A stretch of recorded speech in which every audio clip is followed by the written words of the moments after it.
This was an incredible interview, Gayle. Thanks, Rachel. But Thank you. how surprised were you to hear from tWitch's family for them to share their side of the story? I was surprised. Number one, they reached out to us, and this was what was so upsetting, is that they heard about the possible drug use, possible sexual abuse that were written in his private journals, the same time we all heard about it. I see no accountability in the fact that the family had to find out about these things in the manner that they did. And if that is what you want to convey or share to the public, bringing up someone's journal entries, that's not how you expose it. And when they told me that, my heart ached for them because A, it's very difficult to hear, B, you don't know if it's true, and then C, to hear about it the same time we all did. I think that they would have appreciated some kind of heads up that, listen, this is what I found, I want to talk about it, can we talk about it together as a family? And they got none of that. Right. I feel like we've extended our hand the past 2 years, and there hasn't been consistency. You know, it's been 2 years and 2 months since we lost Twitch. They've not been able to see their grandchildren. They've seen their grandchildren twice. And at the crux, this is a family that's hurting, that wants to see the kids and wants to figure out a way to come together. But to use my brother's name and make it seem like he had this serious addiction problem and this sexual abuse allegation, that could have been true, but that isn't. I don't think that's the reason why my brother isn't here today. In your personal opinion, can the relationship between Allison and Connie and Dre be rebuilt for the sake of the children? I would hope so. And you know, when we went there, I said at the beginning, and they did too, this was not a let's bash Allison interview. That was not my intention, and certainly not theirs. I think they were so blindsided by the revelations that were written in tWitch's private journals, number one. And as Connie pointed out, that should have been his story to tell. I think that bothered her, that it's now being put out there. Who knows whether he would have wanted that revealed? In any situation in which you can't have a conversation and get resolved, it becomes one-sided.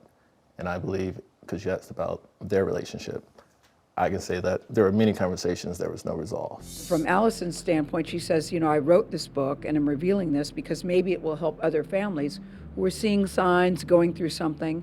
And I thought the family had a very good answer. Well, how about helping us first? Right. How about helping us first?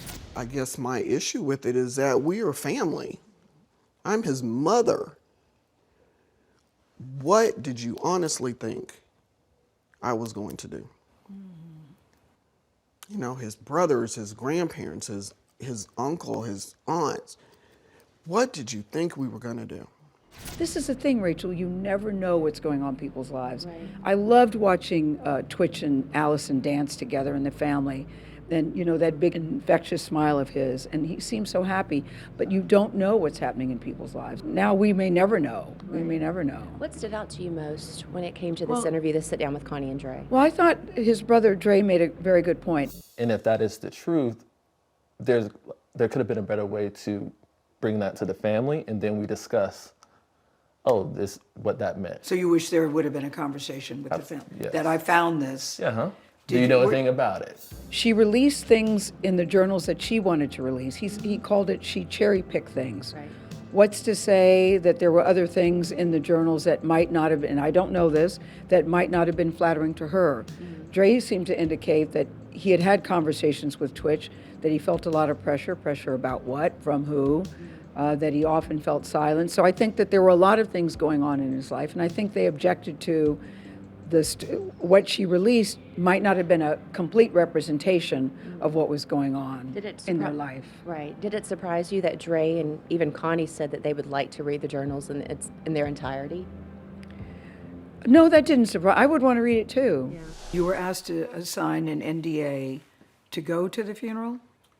It became, if you don't sign, you will not be able to see him and you will not be able to participate. And I think if you're on the outside looking in, it just made no sense that his mother and close family relatives would have to sign an NDA to see him, Right. to see his body, to attend the funeral services. That just didn't make any sense to anybody that I know, myself included. And if you talk to Allison, she was concerned that people might have been leaking photos or were looking for stories and selling stories, and they said nobody in their inner circle would have done that. So, they were rightly offended by it. So Dre had said that Allison hasn't shared details, days, moments leading up to tWitch's suicide. Have they asked her and she's refused? Well, they would like to know more details about what happened that day, and she's the only one that knows. And I said sometimes, when they were saying we had no knowledge of this, who knows it's true, I believe sometimes the wife does know more than the family, that, things are not shared. And their response was, yeah, well, we may know some things that she doesn't know about how he was feeling. So it's not a he said, she said. They both have points of view. I'm just hoping that they will sit down and talk. And I said, have you reached out to her? They said, yes, we have reached out. Other than social media, yes, we have reached out. And they've gone unanswered. And they said, I can't, this is a bad time. But just think, he's been gone now 2 years and 2 months. Right. They've only seen their grandchildren twice in that time. And there was always an excuse. And I think that they're hurting, and they would like to come together as a family. I'm hoping that they can do that. So what do you do to heal this? And I'm not even saying it's all on you, but what can be done to heal this? Extend the offer for a conversation. And finally, did Connie and Dre reveal perhaps maybe why tWitch took his life? No. And I don't think anybody knows the answer. I don't think they know the answer. I don't know if we'll ever know the answer. To my knowledge, there wasn't a note left behind. I know Dre mentioned that he felt he suffered from imposter syndrome. Who knows what role, if any, dealing with sexual abuse trauma, if that is in fact true. I mean, I don't think we'll ever really know, not without a note being left behind. But it's just, Rachel, it's such a painful, heartbreaking story. Yeah. To anyone who has met tWitch, spent any time with him, he really was like walking sunshine when he walked in the room. And they're most concerned that people will be left with an impression that he was a drug addict, that he was very troubled, and they feel they need to speak up to defend his name and defend his honor. Why do you think your brother isn't here today? I think that's a question for Allison. What are you saying, Dre?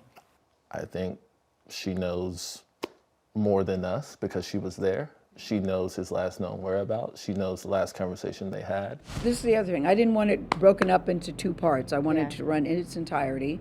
I'm very grateful that CBS allowed us to tell the story the way we did it for as long as we did it. But I think it gives you a complete picture. And now I think the next move is for the families they want to talk to Allison. Make no mistake about that. They want to talk to Allison. They want to come together and they want to sit down as a family. And I hope that happens.